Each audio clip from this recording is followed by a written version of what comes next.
I recently wrote a piece for this show examining the Defund the Police movement and how that movement could interact with our small community. If you haven't heard about it, the Defund the Police movement is focused on defunding police departments and reallocating those funds to agencies that focus on health and human services, in addition to making law enforcement centered around community involvement and crime prevention. Another large aspect of the movement is replacing some rapid response situations with social workers as opposed to police officers. The reason being that these social workers or other professionals would have the education needed to deal with a mental health crisis. However, in my previous interview with Mayor Blake Inscore, we discussed how the larger movement may not apply to smaller communities like our own. After speaking with the mayor, I was even more curious about how local law enforcement was responding to the trending hashtag. So, I reached out to Sheriff Erik Apperson to get his take. I first asked Sheriff Apperson about his personal history with local law enforcement. I believe I was an explorer for the Delaware County Sheriff's. I know I was an explorer. I'm just trying to remember what year. I want to say it was 95, 96. I was an explorer for a couple years around there, and that really inspired me to continue with local law enforcement. And I started my career with Delaware County. I believe it was 1998 when I started by working in juvenile hall for a year as a correctional officer over there, and then I lateraled into the Delaware County Jail, where I worked here for a couple years. I believe that was around 99, 2000. And then shortly after that, I got hired by the police department. So I went from the jail to the police department and through the College of the Redwoods Police Academy. And then I worked for the Crescent City Police Department, I believe, from 2001 to 2014. And then ran for sheriff successfully and was sworn in as sheriff in January 2015. And I was relatively recently reelected, so I'm, in the early stages of my second term as sheriff. I asked Apperson why he felt drawn to law enforcement as a career. Yeah, I've always had this desire inside of me to be of service. It's always been in my DNA. I've always wanted to help people. I didn't quite know how to demonstrate that as a young man. I recently started a really just incredible relationship with my grandfather, my father's father, and we got pretty close over the last 10 years, and when I got to meet him and get to know him, I saw that he had that same desire. He was a wildland firefighter for, over 40 years before he retired. And I certainly had people in my life that I was related to that I admired for different reasons, but I never felt this closeness with anybody that I was related to that had the same sense of service that I do. And meeting my paternal grandfather, it gave me that, and it was an incredible gift. So, kind of that role of wanting to be of service. Do you think you found that with being a part of our local law enforcement? Absolutely, Avi. I got to be honest with you. I get people trying to pull me out of this community all the time. Not to brag, but I'm relatively young for the age, for the rank that I'm at right now, and I just love it here. And the reason, I think, really the driving force is twofold. First is, I think this community gave me a lot more chances than I earned. I think this community raised me. I think this community has supported me, not only, my professional career, but also as a young kid just trying to make his way. But the second part of that is when you work in a small community like this, and it sounds sort of selfish, but you get to see and feel the positive impact almost immediately that you're making. I've been in the situation where I've been able to really help some people out, even save some lives throughout my career, and I get to sort of encounter those people fairly routinely. And that feeling, that at least at some point you did something well and you did something right, and you get to see those people and maintain relationships with them. And every now and then they kind of come up and thank you and show appreciation. That's what you get by working in a small community. Sheriff Apperson was hitting on a point that I made in my previous video on this subject, community.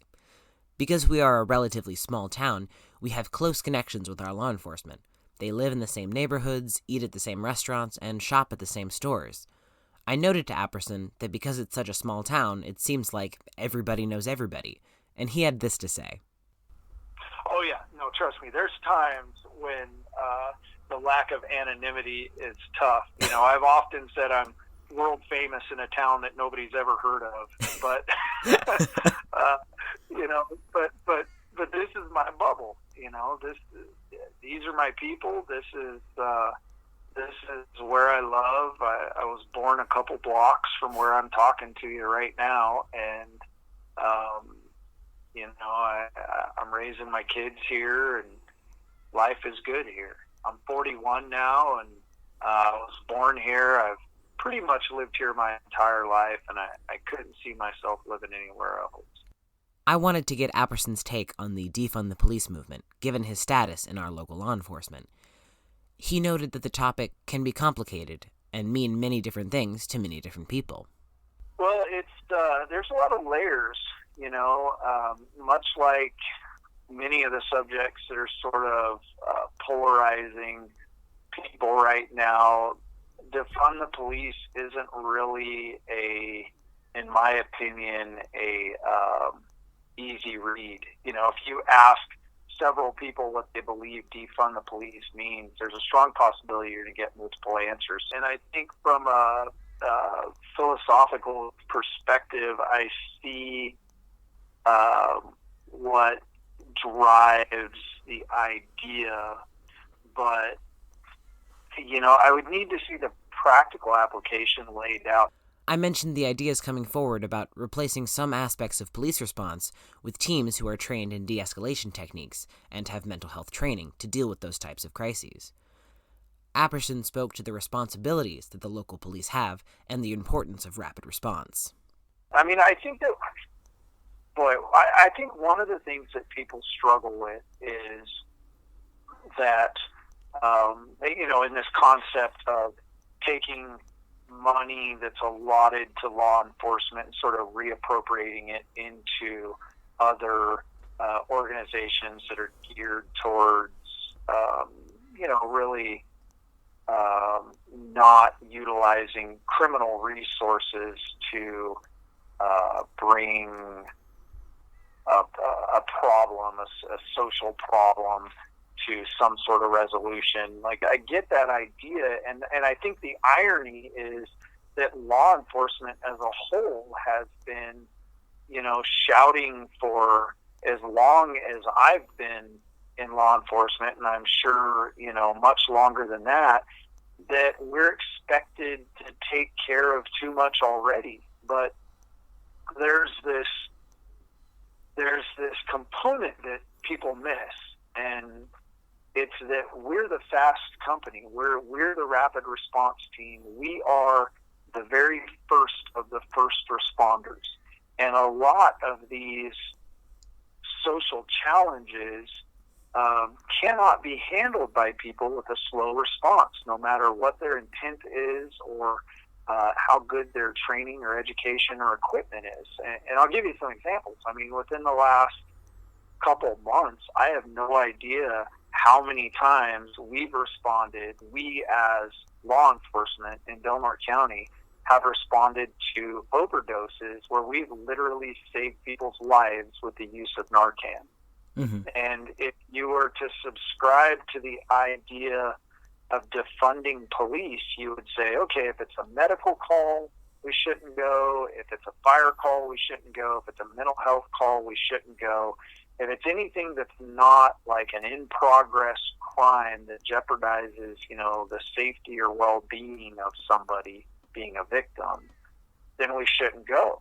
But I had a deputy respond to an overdose call just a couple weeks ago, and when he got there, he administered a round of Narcan, which didn't work. He started using CPR and first aid techniques. Then he administered another round of Narcan, and after about 4 minutes, he was able to revive this person, and they're alive today. Now, the paramedics that responded were several minutes behind the deputy. So at that point, that body would have been there deceased for, 7, 8, 9, 10, 11, 12 minutes, which, you and I both know often somebody can't be revived at that point. In fact, they probably can't be revived at that point. Mm-hmm. So there's certain dynamics that people don't consider. Fire trucks can only drive so fast. Ambulances can only drive so fast. Law enforcement over the years has sort of been issued this public expectation that we're not just managing crime, we're dealing with emergency, urgent social crises. And until there's an actual plan where other entities acceptable by the expectations of our folks that we serve in public safety, until these other entities are spooled up to have immediate response in the middle of a crisis, then defunding the police just isn't going to work. People are going to die. After hearing the extent to which our local law enforcement responds to mental health or drug crises, I was curious if they received any special training on what to do in those situations. We do, and I think we could always receive more. And one thing that I can say, that's positive is that's the trend now. We're having deeper dives into law enforcement expectations and trainings than I've ever seen in my career. I've got a little bit more than 20 years in, and when I went to the academy at first, we weren't being taught about mental health response, and we weren't being taught about other sort of social challenges that we may meet. Now I can say that is a larger part of the curriculum, and specialized training is being developed. De-escalation techniques now are more refined than they've ever been. I can tell you that when I went to the police academy, it was sort of enculturated that, cops don't have to back down for any reason. We don't have to back down. We always move forward. We always use whatever force is necessary to overcome and affect the arrest. And that's not the undercurrent of modern law enforcement. The undercurrent of modern law enforcement is, go get some education, get an associate's degree or better, and then go to the police academy and get some life experience. And now there's a different expectation, I think, also with law enforcement. The expectation is we need to communicate more effectively. We need to learn more. We need to understand, and we need to be a little bit more patient and tolerant and educated. As I discussed with Mayor Inscore in my previous interview, a large difference between our community and other larger cities is our law enforcement's participation in our community. In more metropolitan areas, the police officers don't live in the neighborhoods, which can lead to an othering of both the police and the citizens, which Apperson spoke to. One thing I don't like is anything that separates law enforcement from the communities that we serve. And I'm kind of hypersensitive on that subject. Like, I'm not a big fan of the thin blue line or, anything that really says, us and them. I don't think that anything that contributes to that helps. So what we have in a small community like this, we joked about it earlier, but, I was in night school with you. You and I took stats class together, right? Mm-hmm. And we sat next to each other and we talked, and, you reached out to me on Facebook for this interview, and I gave you my personal phone number. And, here we are talking. I mean, that is not common in larger communities.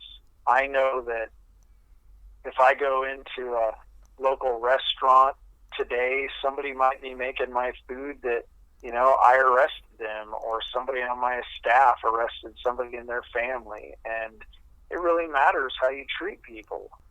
I like that about our community. I like the fact that I go on foot patrol and I wander around and I check in at the schools, and I participate in a lot of these community events. And it's not because I'm about to get make a run at getting reelected. It's because I've always been that way, and through being the sheriff, I continue to be that way. And I pride myself in my accessibility. And I think a lot of large communities don't have that. Sheriff Apperson also noted that being a small town isn't the only reason our law enforcement is engaged with the community. I think I would add in there, Avi, that there's plenty of small agencies doing it wrong. Mm-hmm. So I don't think it's just a gimme that because cops live in the community and it's a small community that there's better relationships. I mean, I've experienced small agencies that have horrific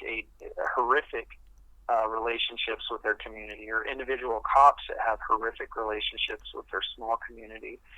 As a department, you can really make an effort to just do a couple things. You can be accessible and you can be transparent. And I think that's what's missing with a lot of relationships that go south. Like even talking about outside of law enforcement, outside of small communities, pick any box that you want to put yourself in. If you're not going to be accessible and if you're not going to be transparent, then you can't really start a healthy relationship, and you certainly can't maintain one. And I think that crosses about every boundary. I think it's universal, and I think it certainly applies to law enforcement. That as sheriff, it's been important to me that our department is accessible and it is transparent. One of the first things I did was put all our calls for service on the web, non-proprietary, so you don't have to be on social media. I did the same with our jail population. I constantly return phone calls and try my best to be available. We recently had an escape from our jail. Legally it was an escape. And there was a time when maybe that wouldn't be talked about very openly. And the first thing I did was I put a release out to our community telling them what happened. I accepted responsibility. I apologized, and I promised to do better. And our community could have really just let me have it. But by and large, what they did was they showed support. And I think that is a real temperature check as to the relationship here maybe versus other places. I mentioned to Apperson that Mayor Inscore had talked about a hypothetical collaboration between Health and Human Services and the police in the creation of a hotline that could provide officers with a mental health professional on the phone. Apperson spoke to the possible effectiveness of this idea. Yeah, I mean, as far as being able to call after hours and getting some help, there's already some services like that. But you're basically calling for a translator or an interpreter, right? That's what you're doing. You're making a phone call to somebody that can speak the language that you're trying to speak right now, and a lot gets lost in translation. I think what we have to do as a community is we have to figure out a way for a collaborative response of whatever professionals need to be present to augment public safety being there. Apperson also mentioned the larger concepts of replacing some parts of police response with professionals like social workers, and how that might hit roadblocks that people aren't expecting. The part that I take pause with is law enforcement has been sort of systematically defunded for several years now. I don't think the answer is taking away more money from law enforcement. I think the answer is finding more money for these other services.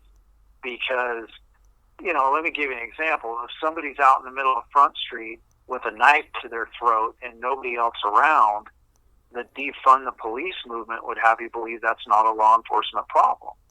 And I would agree that it's not necessarily a law enforcement problem, but it is a public safety problem. Are you going to take somebody that is unprotected, has no training in, keeping themselves or somebody else safe physically, and put them in that situation, i.e. a social worker? Or are you going to have a social worker go up to somebody with a knife to their throat, and try to talk them down? I mean, there's real things that have to happen. Who's going to block traffic? Who's going to reroute people from around that environment? Dispatch has to get involved. There's real challenges that people are not addressing by this defund movement. And I'm all ears. I love to hear a good plan, but, we need a plan. I also spoke with Sheriff Apperson about the city and county's budget in regards to public safety. Law enforcement often gets lumped into the greater public safety sort of budget line, and most municipalities spend at least half of their budget on public safety. Mm-hmm. So, I think that percentage-wise, Crescent City and Del Norte County fall into tune with most of that. But public safety, isn't just law enforcement. It's literally anything that's public safety. And unfortunately, those don't generate revenue, and they shouldn't. Public safety shouldn't generate revenue because that's a slippery slope within itself. But unfortunately, financially, it ends up being this sort of black hole that money has to get thrown into. Finally, I asked Sheriff Apperson if there's anything else he would like to say about law enforcement in our community. I do. First off, I want to thank you for reaching out, starting this dialogue. I think it's definitely a discussion that has to happen constantly. The driving force being, how can law enforcement better serve the communities that we're here to serve? But I want to say that I think our law enforcement on a local level, I think they're doing great. I think that they are underpaid. I think that they don't have the equipment that most law enforcement agencies have. I think more is expected of them, and I think that they often exceed their expectations. And I think that the fact that our community genuinely demonstrates their support on a regular basis sort of validates that, So I feel honored to be in the position that I'm in. I feel definitely indebted to this community, and I know many of the women and men that suit up next to me every day share that feeling. They feel like they're coming to work for the right reasons in a community that supports them. And I guess that's it. I would really like to thank Sheriff Erik Apperson for having this conversation with me and continuing to be receptive and active in our community. As he said, this is a conversation that simply needs to be had. I think every community should be able to address possible problems and identify where they could be doing better. Stay safe, and Black Lives Matter.